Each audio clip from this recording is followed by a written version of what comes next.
Manchester City lose their APT, the Associated Party Transaction case, according to the mainstream media. That is the narrative coming out from the journalists.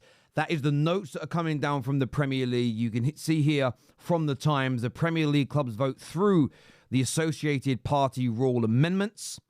Defeat for Manchester City. That is the big claim. Multiple £1 million spent. Some believe them trying to get rid of the rules the whole time. City deny that and say they just wanted amendments for them to be lawful and fair. There is still a comeback here, though, from Manchester City that we're going to delve into. But I want you to hit the like button to begin with.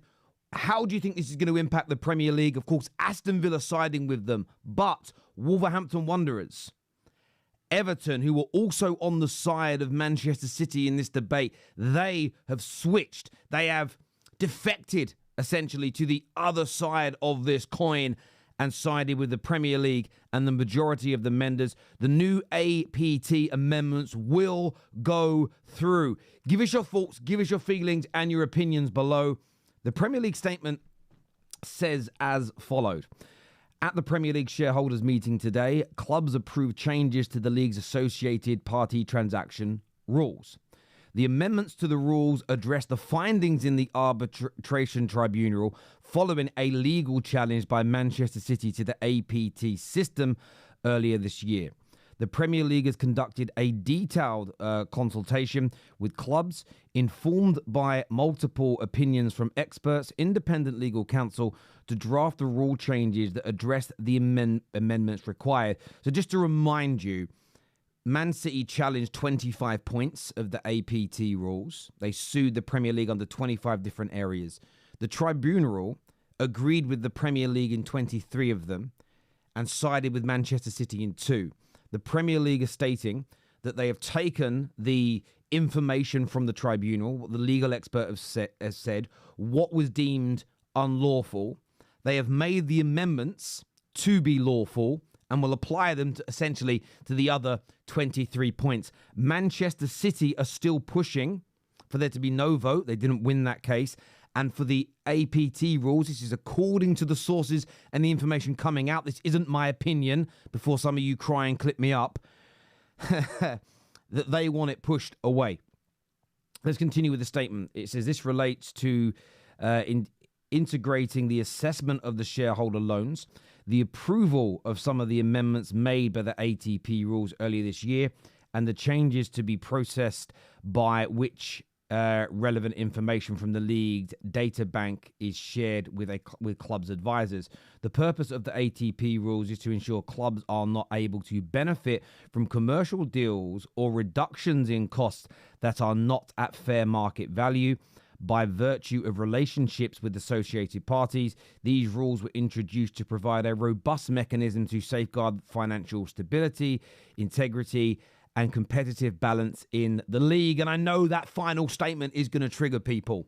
And I understand it, because I think if you're a Newcastle fan, I think if you're a City fan, I think if you're a number of these clubs, Aston Villa certainly, your owners want to pump more money in. They want to generate bigger sponsors through, again, friends and family that are also billionaires that are willing to pump money into the club. The Premier League is saying no. They believe this will create an even bigger gulf. I mean, some of the money is literally coming from the Gulf states, excuse the pun. And they, between the league and the majority of the members of the Premier League, they are saying no to this. You could argue as much as, this is what I find a really interesting element of this argument, is I understand that City and Aston Villa and Forest, as examples, are wanting to do the best by their football club. Their owners want the best outcome for their football club and how they want to operate. I also understand it from the side of a Brighton, the side of a West Ham, the side of a Man United or an Arsenal potentially. And I'm saying potentially because we don't know their inner thoughts, but they may look at it and say, well, if these rules come in, the people that are so rich they make us look poor in terms of perspective, in terms of a comparison, we're poor in relation to them. If these rules go through, that may leave us in a situation where we can no longer compete. We'll never be able to catch them. So they're doing the very best by their club. And I want to get your instant thoughts on this and your opinions Let us know in the comments section below. Will Manchester City sue again? They have threatened that they will sue again. What will be their groundings? I want your thoughts and I want your feelings. Now, there are questions, and like I've said, there are grounds for City still to come back. The stating that they've lost is what the media is saying, and the media is saying this based on what they're being told by the Premier League. But there are questions. And Stefan Borson, he says, question now is, what does the drafting look like on shareholder loans?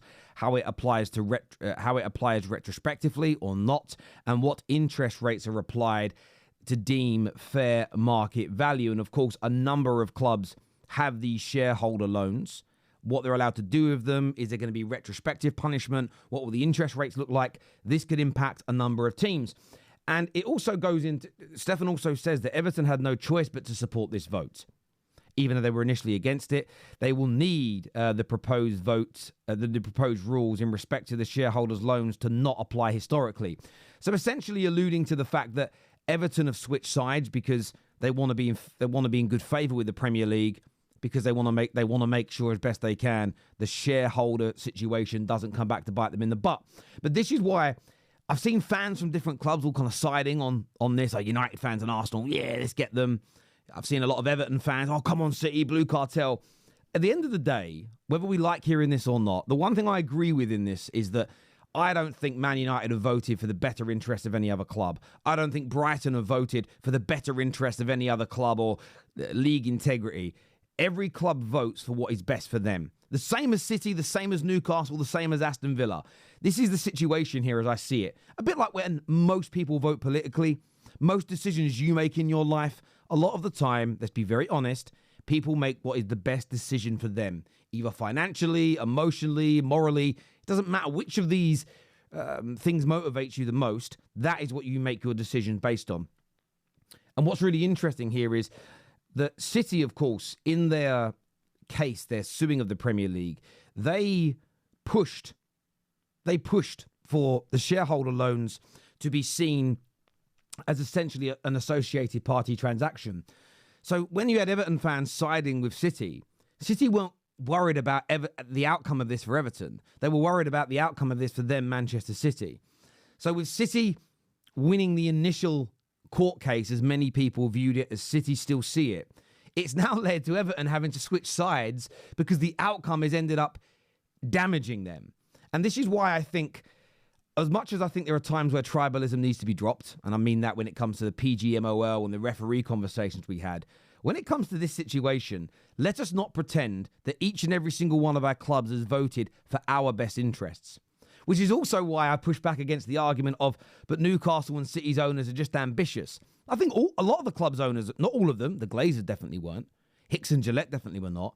I think all of the owners to a degree are ambitious. But they also understand that their ambition can only go so far.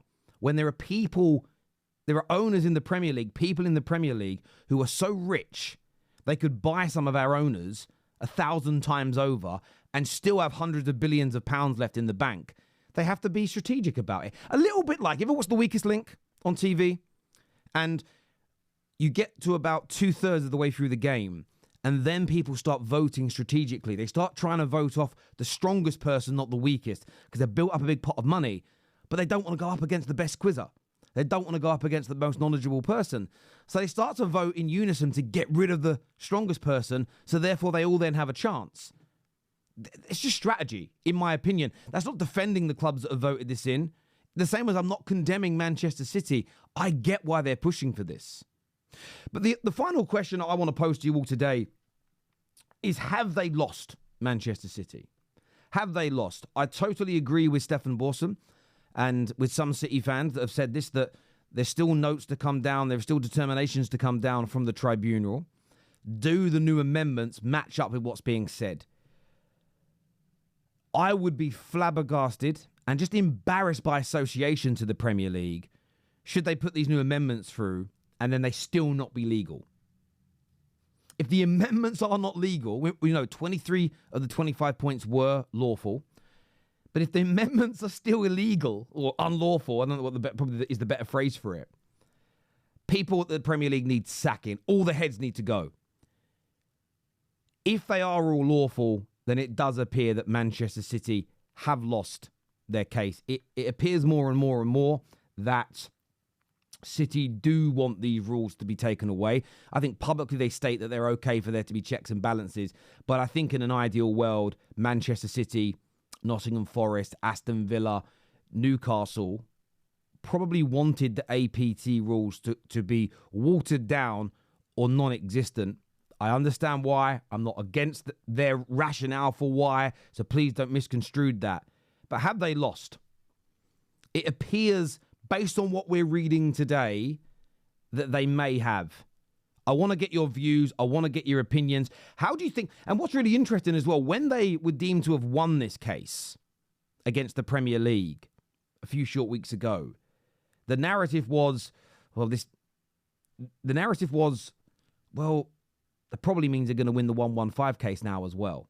I never believed in that narrative. I personally think they're completely separate situations. But I'm asking the question based on towards people, I suppose, that do believe they're connected. Okay? Remember, you don't have to think something or believe something to ask a question about it, for all the silly sausages in the back. But the question I have to all those that think they're connected, yes, City won 2 of the 25.